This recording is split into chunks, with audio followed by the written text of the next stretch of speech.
بسم اللہ الرحمن الرحیم۔ السلام علیکم۔ یہ آپ کا اپنا ڈیجیٹل پلیٹ فارم ہے، میں طارق متین ہوں۔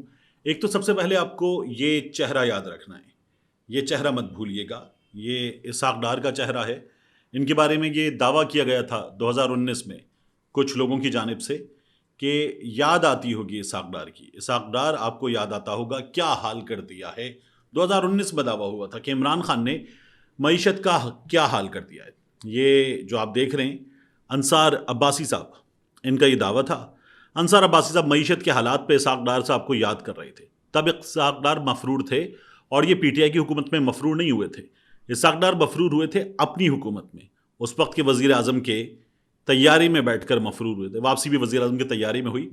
ان کو باقاعدہ طور پر فرار کروانے میں کردار ادا کیا تھا طاقتور کرداروں نے، اور اسحاق ڈار فرار ہو گئے تھے۔ واپسی میں بھی طاقتور کرداروں نے کردار ادا کیا تھا۔ میں نے آپ کو بتایا تھا کہ میرے استاد محترم نے یہ کہا تھا کہ یہ جو پرو ہائیبریڈ ون پیج تمام باتیں ہوئی تھیں، یہ باتیں جو تھیں یہ اوپری باتیں تھیں، وگرنہ اندر سے قریب ہونا مقصد تھا۔ عمران خان کی حکومت کو نقصان پہنچایا گیا، اور نجم سیٹھی صاحب نے تو کہہ دیا تھا کہ 2019 میں سب کچھ طے تھا۔ تو اس لیے اب میں آپ کو کچھ چیزیں دکھانا چاہتا ہوں۔ انصار عباسی صاحب نے 2019 میں اسحاق ڈار کو یاد کرتے ہوئے کچھ چیزیں لکھی تھیں۔ یہ 7 اپریل 2019 کا انصار عباسی صاحب کا کالم ہے۔ یہ اب بھی سب سے پہلے چیزیں لے کر آتے ہیں، خبریں لے کر آتے ہیں، اور کن کی خبریں سب سے پہلے لے کر آتے ہیں یہ آپ کو اندازہ ہے۔ یہ رانا شمیم کا خط بھی لے کر آئے تھے۔ نون لیگ کی اور ان کی خبریں سب سے پہلے ان کے پاس ہوتی ہیں۔ تو انصار عباسی صاحب کہتے ہیں کہ عمران خان نے چند ہفتوں میں پاکستان کے اندر تیل کے وسیع ذخائر دریافت ہونے کی امید دلائی تھی۔ نہ جانے وہ تیل کب نکلے گا، لیکن مہنگائی اور ملک کی دگرگوں معاشی حالت کی وجہ سے حکومت نے عوام کا تیل ضرور نکال دیا ہے۔ خان صاحب اپنے سیاسی مخالفین کو رلانے کی بھی بات کرتے رہے، لیکن 8 ماہ کی اپنی حکومت میں وہ جو حالات پیدا کر رہے ہیں، مجھے ڈر ہے کہ کہیں عوام کو ہی نہ رلا دیں۔ جس سے بات کریں وہی پریشان ہے، اور پریشانی کی سب سے بڑی وجہ ملکی معیشت کا اس حد تک تشویشناک حالت میں پہنچنا ہے کہ حکومت کی کوئی معاشی پالیسی کامیاب ہوتی نظر نہیں آتی، بلکہ حکومت جو اقدام کرتی ہے اس کا فائدے کے بجائے نقصان ہوتا ہے۔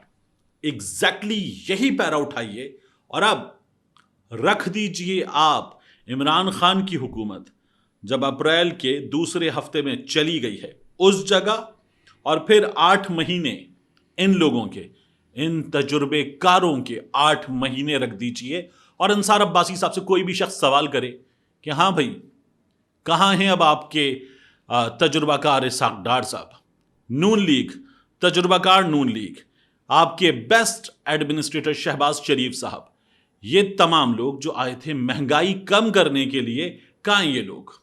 آپ لوگ جو باقاعدہ طور پر شور مچا رہے تھے نئی حکومت کے 8 مہینوں میں، آپ لوگ جو شور مچا رہے تھے وہ ان تجربے کاروں کے تمام تر دعووں کے باوجود ناکام ہو جانے پر کہاں ہیں آپ لوگ؟ نیپال تو نہیں چلے گئے؟ اب کوئی ان سے پوچھے کہ اب آپ لوگ کر کیا رہے ہیں؟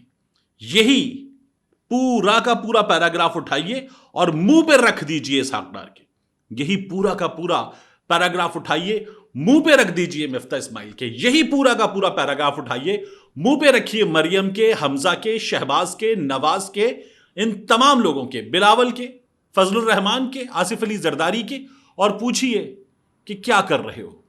یہ لوگ بچانے آئے تھے کیا؟ ریاست، سیاست بچانے نہیں آئے تھے۔ اب ان میں سے کوئی سوال نہیں کرتا، یہ جو جیو والے ہیں، جیو کے ملازمین ہیں، جیو ہے، اور یہ تمام لوگ جو نواز شریف کے لیے کام کرتے ہیں، یعنی یہ صحافت کے لیے کام نہیں کرتے، یہ لوگوں کے لیے کام نہیں کرتے، یہ خبر کے لیے کام نہیں کرتے، یہ نواز شریف کے لیے کام کرتے ہیں۔ اب یہ کمپیریٹیو انالیسز ہے۔ یہ کمپیریٹیو انالیسز اگر آپ دیکھیں تو آپ کو سب سے پہلے کیا نظر آ رہا ہے؟ 4 مہینے پاکستان تحریک انصاف کے اپریل تک اس فسکل ایئر میں، اور پھر اس کے بعد آپ اس پی ڈی ایم کے دیکھیے، آپ کو نظر کیا آئے گا؟ پاور جنریشن 9% ڈاؤن ہوئی ہے۔ پیٹرولیم کی سیلز، جس کے ذریعے آپ کو یہ پتا چلے گا کہ چیزیں چل رہی ہیں، اکانومی پھل پھول رہی ہے، 20% ڈاؤن ہوئی ہیں۔ کاٹن کا پاکستان میں آنا، کیونکہ بلوم برگ یہ بتا رہا تھا کہ ہماری انڈسٹری کے پاس ماشاءاللہ اتنے آرڈرز ہیں کہ ہم نے آرڈرز لینا بند کر دیے ہیں، ہم نئے پروڈکشن یونٹس لگا رہے ہیں۔ حکومت سبسڈائزڈ ریٹ پہ کمپٹیٹو بنانے کے لیے انڈسٹری کو بجلی دے رہی ہے بہترین نرخوں پہ، اور پاکستان نے بنگلہ دیش کے آرڈر اٹھا لیے, انڈیا کے آرڈر اٹھا لیے, اور پاکستان کا ایکسپورٹر زبردست طریقے سے ترقی کر رہا ہے, پاکستان ترقی کر رہا ہے. تو کاٹن ارائیول اس وقت تھا 700, یہ بھی کچھ 40% ڈاؤن ہوا, 7168 کے بیلز تھا کاٹن کی گانٹھیں اس وقت, اور اب 4280, یہ بھی آپ نمبر دیکھ لیجئے. اس کے بعد کار سیلز یہ کتنی ڈاؤن ہوئی ہیں. اس وقت جو یونٹس سیل ہوئے تھے وہ تھے تقریباً 75,000, 74,952, اور اب 39,700. تب جو کریڈٹ دیا گیا, ادھار دیا گیا, لون دیا گیا پرائیویٹ سیکٹر کو, وہ تھا 412 بلین, 89% کم ہوا, یہ تقریباً 90%. اب یہ رہ گیا ہے 42 بلین 412 بلین سے. تب جو یوریا آف ٹیک تھا وہ تھا 1123, اور اب یہ تھاؤزنڈز میں ہے, اب یہ 943 ہے, یہ 16% کم ہوا ہے. یہ ہماری اس وقت معیشت کا حال کر دیا ہے ان لوگوں نے. اور اب اسحاق ڈار کی یاد, اسحاق ڈار آ گئے یا کہ مفتہ سے لڑ رہے ہیں, مفتہ ان سے لڑ رہا ہے. وہاں پر قائمہ کمیٹی کو ہمارے کسٹم حکام اور اے ایس ایف والے بتا رہے ہیں کہ جو جہاز گئے تھے ان جہازوں میں ان چیکڈ بیگز گئے تھے, ڈالر گئے تھے, اور ان جہازوں میں گیا کون تھا؟ اسماعیل انڈسٹریز کے لوگ اور مفتہ اسماعیل کی فیملی کے لوگ. تو اب پوچھیں, جواب دیں, ہمارے سامنے رکھیں, آپس میں لڑ رہے ہیں.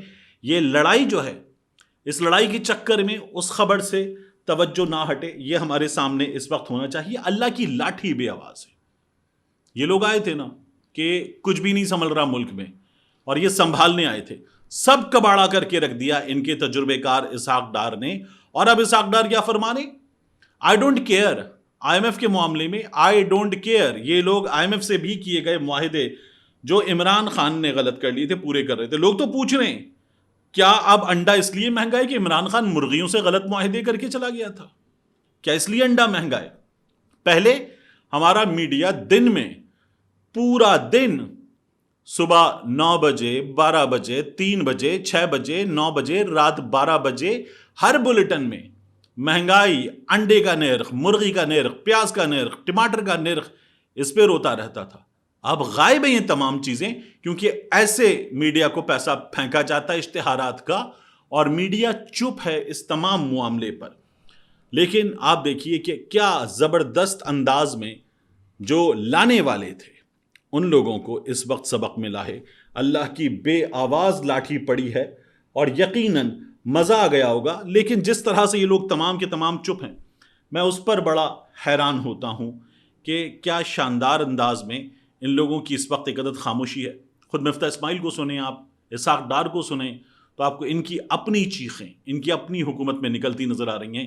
اور یہ لوگ اس وقت مقابلہ کرنے کے قابل نہیں ہیں, اس لیے یہ تمام باتیں جو کر رہے ہیں اس لیے کر رہے ہیں. اس کے بعد میں آپ کے سامنے ایک چیز اور رکھنا چاہوں گا, وہ ہے عمران خان صاحب کا اس کھیل میں ان سب سے آگے ہونا. عمران خان نے آج جو سندھی ٹوپی اجرک کا دن ہے, اس دن پر عمران خان نے کیا کہا ہے؟ عمران خان نے ایک ٹویٹ کیا ہے سندھی زبان میں آج کے دن پر. عمران خان نے کہا ہے اپنے ٹویٹ میں, اج اساں سندھ جی شاندار ثقافت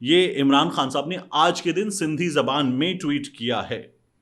تو یہ جو ہوتا ہے نا سوشل میڈیا کی جماعت ہے پاکستان تحریک انصاف, اور جتنے آپ کو یہ شور مچانے والے نظر آتے ہیں, عمران خان سوشل میڈیا کا وزیر اعظم ہے.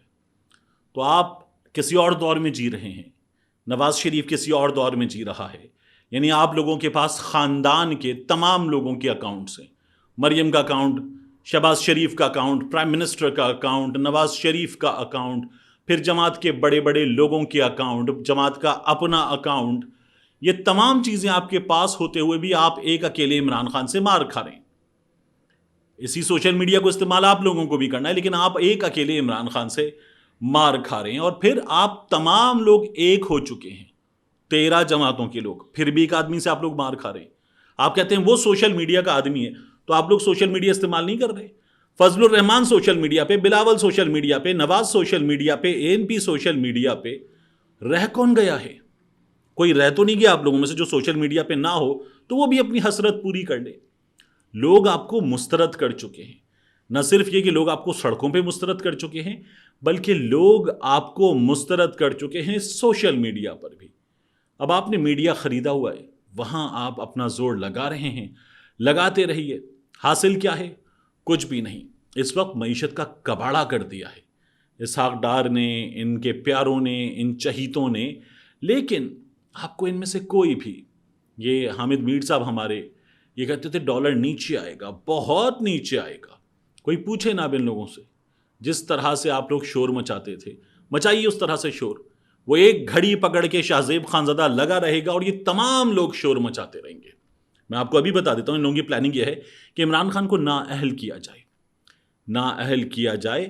ان کے پاس اس وقت کم از کم 3 پلان ہیں، ان میں سے کسی بھی ایک جگہ عمران خان کو یہ لوگ کروائیں نااہل، نااہلی کے بعد عمران خان کی یہ لوگ کروائیں گرفتاری، اور اس گرفتاری کے بعد جب Imran Khan behind the bars ہو تو یہ لوگ الیکشن کے لیے بات کرنے کے بارے میں، الیکشن پر اعلان کے بارے میں سوچیں۔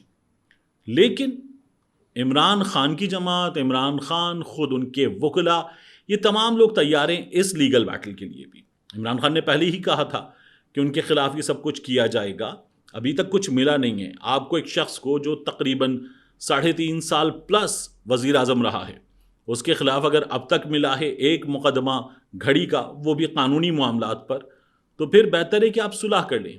یہ جو آپ لوگوں نے اپنا ایکا بنا لیا ہے اور اس ایکے کے ساتھ اگلا الیکشن لڑنے جا رہے ہیں آپ لوگ، تو سوچئے کہ آپ کا وہ دعویٰ کہاں گیا جس میں آپ کہتے تھے کہ عمران خان کو سیاست نہیں آتی۔ جاتے جاتے مجھے آپ سے بات کرنی ہے اعظم سواتی کے معاملے پر۔ اعظم سواتی کا 5 روزہ جسمانی ریمانڈ بلوچستان میں بھی منظور ہو گیا ہے۔ اعظم سواتی پولیس کے پاس ہیں، ان کی جان کو خطرہ ہے، یہ ان کی فیملی کہہ رہی ہے، تجزیہ کار کہہ رہے ہیں، ان کی جماعت کے لوگ کہہ رہے ہیں۔ اس معاملے پر بین الاقوامی انسانی حقوق کی تنظیمیں بھی اب آواز اٹھا رہی ہیں، لیکن ہمارے ہاں یہ معاملہ دیکھا نہیں جا رہا۔ کیوں؟ وجہ ہم سب جانتے ہیں۔ ملتے ہیں انشاءاللہ آپ سے اگلی ویڈیو۔